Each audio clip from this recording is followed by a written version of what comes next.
All right, people, welcome to Unit 8, Topic 8.2, the Cold War. Here's our student activity for today.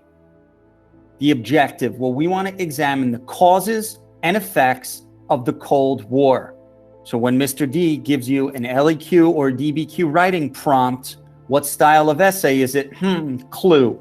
What's the skill we're going to use today? The historical reasoning skill is primary document sourcing, the SOAPs, and the focus is going to be point of view. And when I say point of view, I mean really focus on the point of view. All right, topic 8.2, the Cold War. The thematic focus is cultural developments and interactions as well as political developments, okay? The causes and effects of the ideological struggle of the Cold War. And it's all based in ideology. So you have capitalism and you have communism. And from those ideologies come the foreign policies that led to the Cold War. You've got containment, the Truman Doctrine, the Marshall Plan, NATO, the Warsaw Pact, nuclear arms race, among others. And also there was a reaction to that, which was the non-aligned movement of countries that were opposed to being put in this ultimatum in which many were newly independent and wanted to try to assert their sovereignty to rule their own governments, right? All right, let's move along. All right, post-World War II, point of view from Moscow, the Soviet Union. 14 million Soviet soldiers killed in World War II, arguably more than any other country. 8 million civilians killed, besides the Holocaust, arguably more than any other country. Invaded by Germany twice in the last 30 years. Fearful of an invasion by the United States and England. That is the point of view of Moscow and the Soviet Union post-World War II. What about the post-World War II point of view from Washington, D.C. in the United States of America? They didn't want devastated nations to fall to Soviet-backed communism. So the post-World War II goals of the United States of America, economic reconstruction of Europe and East Asia. And that would be through economic support of many countries, okay? Build up their economy based on capitalism to promote democracy, which would align themselves with American influence. And they also used military superiority by establishing military bases in many of those countries in Europe and East Asia. And the US policy of containment. Let's jump back to the end of World War II and look at some underlying tensions. The US and Great Britain and the USSR, they sat down before the end of World War II to decide what Europe would look like after. The Soviets viewed the lands they occupied following World War II as payback for the sacrifices they made in World War II. We deserve these new lands to be under the influence of communism for everything that we've sacrificed to win this war. So Stalin promised the Soviets would allow free elections in the lands they occupied. Interpreted, really meaning free elections meant only the Communist Party to vote for, okay? So they really were not democratic elections. So this all stems from the class of ideologies. Under communism, you have a collectivism, utter total equality, socialism, and totalitarianism. But under capitalism, you have these opposing ideas: individualism, freedom, democracy, limited government, right? The goal of communism is to convert the world. So it's perceived, the point of view from the capitalistic perspective is that communism is actively, aggressively trying to push revolution, Marxism, workers' revolution. They perceive it as aggressive, okay? The end goal of capitalism is economic freedom. Economic influence is derived from imperialism, which communists perceive, from their point of view, to be actively aggressive, because historically, imperialism is a form of aggression. Look at these clashing point of views. Take a look at the color chart of Eastern and Western Europe, the Soviet Union in dark red. Look at what's in light red is the expansion of the Soviet Union. And then you can see in this purplish colors, the Western aligned countries and the Western aligned influenced democracies that are a little lighter purple. You can see a non-aligned group, and you can see how the Soviet Union started to spread and how this raised tensions in Western Europe. Okay? Now, the Cold War was hostility without direct military confrontation. It's very important that you know that. The only military confrontation actually occurred as proxy wars. No direct shooting at each other between the United States and Soviet Union, because that could set off nuclear war. So instead, they armed and trained soldiers in foreign countries to fight their own wars. Korea, Vietnam, and Afghanistan, all right? And this was really like the struggle of symbolic global victories and images, like Sputnik, the moon landing, the Olympic basketball game in 1972, the Olympic hockey match in 1980, the miracle, right? 1956 Olympic water polo, the blood in the water, famous blood in the water match. They were all symbolic victories of either side during the Cold War. And this is, again, a competition of ideologies. It's a fight over human rights, Enlightenment ideals from the Western perspective, a fight over resources and markets for goods between both perspectives, and a fight over military allies between both perspectives, right? The non-aligned movement was also the group of countries that did not want to get involved in this competition, this fight, these perceived ideologies. So let's review one more time the foreign policies that actually led to the Cold War. You've got the Yalta Conference. You've got the United States first used the atomic bomb. That raised tensions. The Iron Curtain speech from Winston Churchill. That raised tensions. Truman announces that Truman Doctrine raised tensions. The Marshall Plan, the Berlin Blockade, the NATO Treaty, and the Warsaw Pact all raised tensions. But what we really need is to use some of these documents to figure out who started the Cold War. So when you look at this globally, you can see the spread of American political and economic influence, the spread of Soviet political and economic influence. You can also see, I know it's hard to see in the bottom left, but I'm letting you know, in green, those are still European colonies. There's some kind of colonial influence there, all right? And you can see the struggle here. So this is a race between the United States and the Soviet Union to see how fast they can spread their influence, okay? For global domination, all right? So the old imperialism is dead. This is about nuclear arms and militarism and indirect confrontation, indirect threats. This is about point of view. This is about making inferences and being very clever in your rhetoric and your use of political language, because you can't start a war, it could end in nuclear war. Here we go, groups of four, primary analysis of 4 documents, react to the prompt by constructing a thesis statement. To what extent was the Soviet Union responsible for the Cold War? Here we go.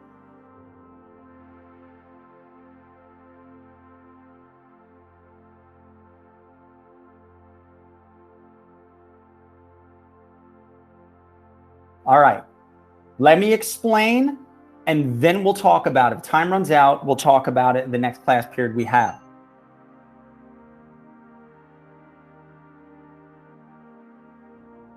Document analysis with a focus on point of view. Here we go.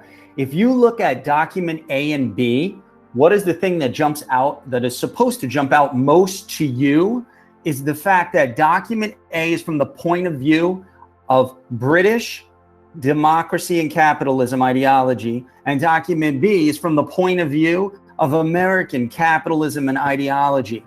They both should agree. Their point of views on the Soviet Union's level of aggression should match. They should corroborate and they should agree. What you find is they do not. So when you look at what Winston Churchill says, he's talking about that the Soviet Union, they want economic benefits from the end of World War II. That's what they're out for during this Cold War. He implies that they do not want war. They are not militarily aggressive. So for that reason, it conflicts with Truman. Truman is like, he heavily implies that violence and communism are one and alike, okay? So Truman's American capitalist perspective is that the Soviet Union is aggressively military, okay? They're militaristic and aggressive. But Winston Churchill says, no, they're not. They don't want war. So to what degree was the Soviet Union militarily aggressive? We don't know. Those documents have limitations and you need to show them. Now, when you look at documents C and D, you look at a Soviet ambassador's point of view on America's military aggressiveness. Well, of course, he's going to say, yeah, they're militarily aggressive. And he talks about, because look at this imperialistic attitude. Look at the trends. Their actions reflect imperialism. And that is historically aggressive with the military. Of course, they're aggressive. And then in document D, you have an American Secretary of Commerce, a political advisor to the President of the United States. From this capitalistic, democratic point of view, you would expect him to say, America's not doing anything wrong, it's the Soviets. But does he say that? No, he agrees with the Soviet ambassador. And he says that America promoting democracy is what we're supposed to be doing, but at the same time, we're aggressively spreading our military bases around the world. That promotes aggressive, militaristic imperialism. And that corroborates the Soviet ambassador's point of view. So when you have two conflicting ideologies that actually corroborate the motive, that lends credibility to this point of view more than the point of view in documents A and B about the Soviet Union's intentions. So for those reasons, you would say, you can say that America was responsible for the Cold War to a greater extent, all right?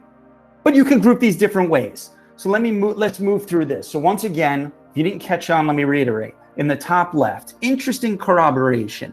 Truman and Churchill's accounts in document A and document B of the Soviet intentions, right? Accounts on Soviet intentions of the conflict, while Soviet Ambassador Nikolai Nikovy and Henry Wallace, the Secretary of Commerce, agree and corroborate as to America's aggressive military intentions. So in groupings, you can see the British and American point of view of Soviet aggression in document A and B are different. It implies that the Soviets are on the defensive. They keep reacting to American aggression. They're on the defensive. And Soviet and American point of view, right, in document C and D is similar and is more credible because they corroborate and they lend to the idea that the Americans were on the offensive. We were on the offensive, right? We wanted to jump ahead of the game and move our military to all these different bases around the world, offer economic support, prop up democracy. And these documents imply that we were more aggressive in doing that, all right? So how could we group them? Group one, you can actually make an argument that Great Britain, right, was responsible, because Great Britain is involved here. Great Britain was responsible for the Cold War to a lesser extent because Winston Churchill takes a passive point of view on the Soviet Union's level of aggression. He believes they're passive, so Great Britain is going to take a passive approach because the USSR is passive. They only want economic results. They're not looking to start war again.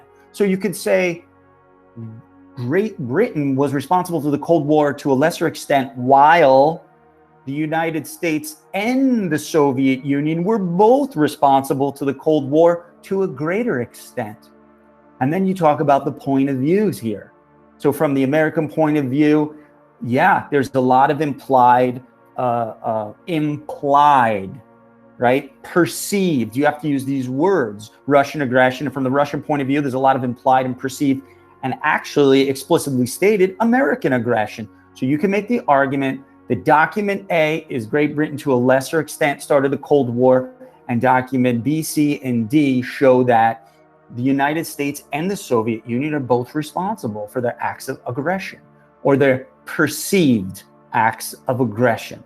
So that's one grouping. Another grouping, grouping two, another argument you can make is document A, Great Britain, and document B, the Soviets are both Great Britain to a lesser extent, and because the Soviets are passive. So you can use document A to show that Great Britain's reaction was passive because the Soviets' intention by their perceived notions was passive, okay? But documents B, C, and D show that it's just the United States was the most aggressive. They were on the offensive, they were the most aggressive, and the country that's more aggressive than any other is going to be mostly responsible for the Cold War. Therefore, they were responsible for the start of the Cold War. All right, so now let's move down real quick and take a look at this. Here's two different arguments based off two different groupings.